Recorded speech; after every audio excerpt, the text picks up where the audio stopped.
Supreme court ने एक दिन पहले ही तमिलनाडु के मंत्री और मुख्यमंत्री के बेटे उदयनिधि स्टालिन को फटकार लगाई थी उनके सनातन विरोधी बयान के लिए। अब उन्हीं की पार्टी डीएमके के नेता ए राजा ने एक और सनातन विरोधी और विवादित बयान दे दिया है।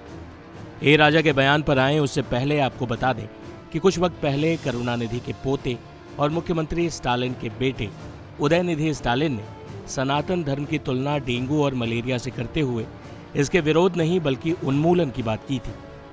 उनके इस बयान के बाद तमिलनाडु और देश भर में काफी विरोध हुआ। उनके ऊपर कई राज्यों में एफआईआर दर्ज हुए।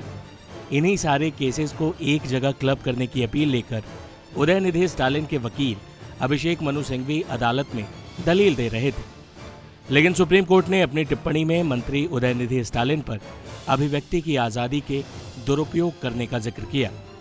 सुप्रीम कोर्ट ने अपनी टिप्पणी में कहा, आपने 19(1)(a) और 25 के तहत अपने अधिकारों का दुरुपयोग किया है। आप जानते हैं कि आपने क्या कहा है। आपको इसके नतीजों का एहसास होना चाहिए था। आप एक मंत्री हैं, कोई आम आदमी नहीं।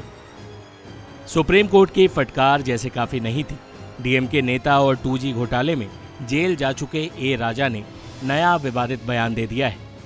ए राजा का पूरा बयान आपको सुनवाते हैं। ए राजा ने कहा, भारत कभी एक राष्ट्र था ही नहीं।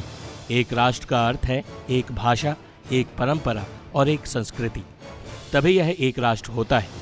भारत एक राष्ट्र नहीं बल्कि एक उपमहाद्वीप है।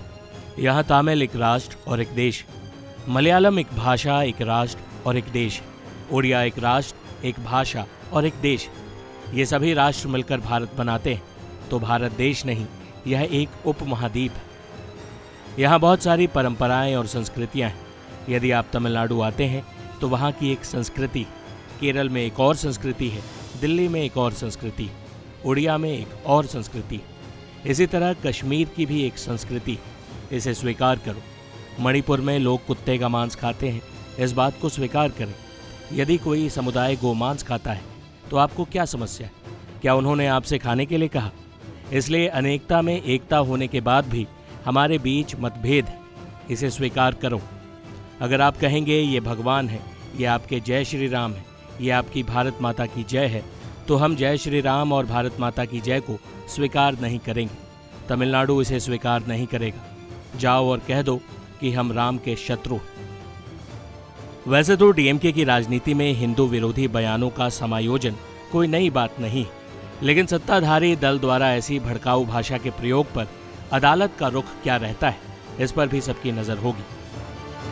टाइम्स नाउ भारत डिजिटल की रिपोर्ट।